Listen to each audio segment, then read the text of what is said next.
আজকে বানিয়েছি Chinese pasta. জানি না হয়েছে কি না, বানানোর চেষ্টা করছি। ছেলেদের জন্য নাস্তা তৈরি করলাম। এই নাস্তার নাম আমি জানি না, কেউ যদি জেনে থাকেন কমেন্টে জানাবেন। আসসালামু আলাইকুম, সবাইকে নতুন একটা ভিডিওতে আপনাদের স্বাগতম। কেমন আছেন? আশা করি নিশ্চয়ই ভালো আছেন। আমি আলহামদুলিল্লাহ ভালো আছি। আজকে ছেলেদের জন্য মজাদার একটা নাস্তা তৈরি করব।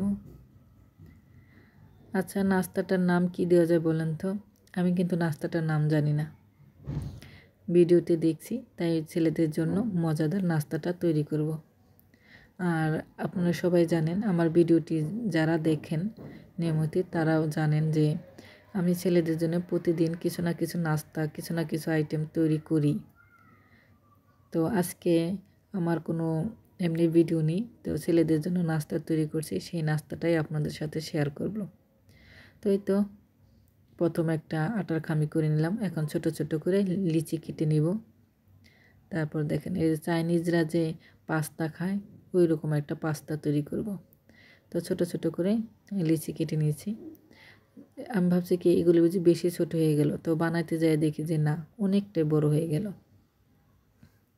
আপনাদের দেখাচ্ছি, দেখেন কি সিস্টেমে। আসলে এই নাস্তাটার নাম কি আমি জানি না, কেউ যদি জেনে থাকেন প্লিজ কমেন্টে জানাবেন। এই যে ভাবছিলাম ছোট হয়ে যাবে, তা দেখি না অনেক বড় হয়ে গেছে। এত বড় কিন্তু ভালো লাগবে না, তো আমি আবার কি করলাম, এই যে ছোট ছোট সাইজের করে নিচ্ছি।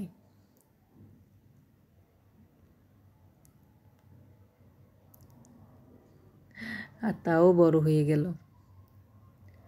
আর এই নাস্তাটা যে কি নাম দেওয়া যায় বুঝতে পারতেছি না। তো আপু ভাইয়ারা যারা এই ভিডিওটি দেখছেন, আপনারা কিন্তু এই নাস্তাটার নাম দিয়ে দিবেন, জানাবেন। খেতে কিন্তু দারুণ হয়েছে। এই নাস্তাটা যেমনই হোক, খেতে কিন্তু মাশাল্লাহ মাশাল্লাহ অনেক মজা হয়েছে। আপনারাও চাইলে এভাবে নাস্তাটা তৈরি করতে পারেন। খুবই ইজি বানানো।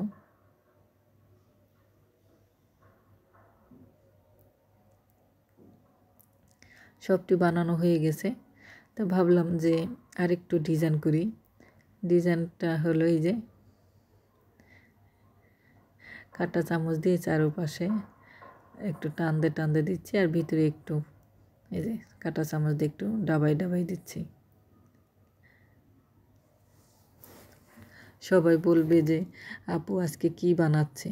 আসলে আমি যে মাঝে মাঝে ভিডিওতে দেখি যে এরকম নাস্তা তৈরি করে, তো আমিও চাই যে আমার বাচ্চাকে নিত্য নতুন আইটেমের একটু নাস্তা তৈরি করে দিই। ব্যস্ততা তো থাকবেই, ব্যস্তর মাঝেই ছেলেদের একটু পছন্দের খাবার রেডি করে দিচ্ছি আর কি। তো বড় হতে বলতে পারবে আমার মা আমাদের জন্য অনেক করেছে, আর নাস্তা অনেক আইটেম করেছে। জানি ভুলে যাবে, তারপরও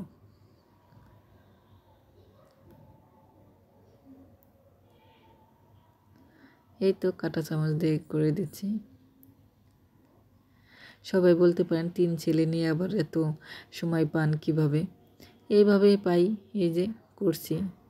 আসলে সময় বের করতে হয় বাচ্চাদের জন্যই, কারণ ওরা খুশি হবে। যেগুলি যে মানে কেমন দেখা যাচ্ছে খেলনার মতন, ওরা দেখেও খুশি হবে, জানেন না। তো পানিতে একটু ফুটিয়ে নিচ্ছি, সিদ্ধ করছি। এই যে দেখেন, সিদ্ধ করার পরে এখন কিন্তু নুডলসের মতন, পাস্তার মতন লাগবে। তো গ্লাসের মধ্যে আমি 1.5 চামচ কর্নফ্লাওয়ার দিয়ে একটু গুলে নিচ্ছি, স্যুপ টাইপের আর কি। ভালো করে গুলে নিচ্ছি।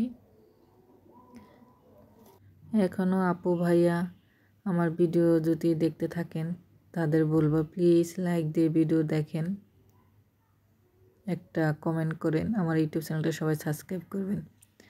তো এই তো কর্নফ্লাওয়ার গোলানো পানি আমি দিয়ে দিলাম কড়াইতে, চুলায় বসাই দিয়েছি। তারপরে দিয়ে দিলাম হলো 2 চামচ সয়া সস, 2 চামচ টমেটো সস, আর কিছু দিব না। এখন জাল দিয়ে নিব। চামচ দিয়ে বারবার নাড়তে হবে। কর্নফ্লাওয়ার দেওয়া হয়েছে, তা না হলে নিচ দিয়ে লেগে যাবে। এখন আমি সেই চাইনিজ পাস্তা দিয়ে দিলাম। এটার নাম আমি চাইনিজ পাস্তাই দিয়েছি, আর কি দিব বলেন? কারো যদি জানা থাকে কমেন্টে জানাবেন। এই তো আমার কিন্তু হয়ে গেছে, দেখেন। বেশি ঘন করব না, বেশি পাতলাও করব না। বাটিতে নামিয়ে নিচ্ছি। গরম গরম খেতে কিন্তু দারুণ হয়েছে। তো লবণটা একটু বেশি হয়ে গেছে। আর এই দেখেন স্যুপটা কিন্তু দারুণ হয়েছে, মাশাল্লাহ মাশাল্লাহ। তো লবণটা একটু সবাই স্বাদ মতন দিবেন। আজকে সব কিছু ঠিক আছে, কিন্তু লবণটা একটু বেশি হয়ে গেছে। তবে আমরা তো একটু লবণ কম খাই, যারা একটু বেশি খায় তাদের জন্য ঠিক আছে। যেমন কালার হয়েছে তেমন খেতেও হয়েছে। তো দেখা হবে নতুন একটা ভিডিওতে।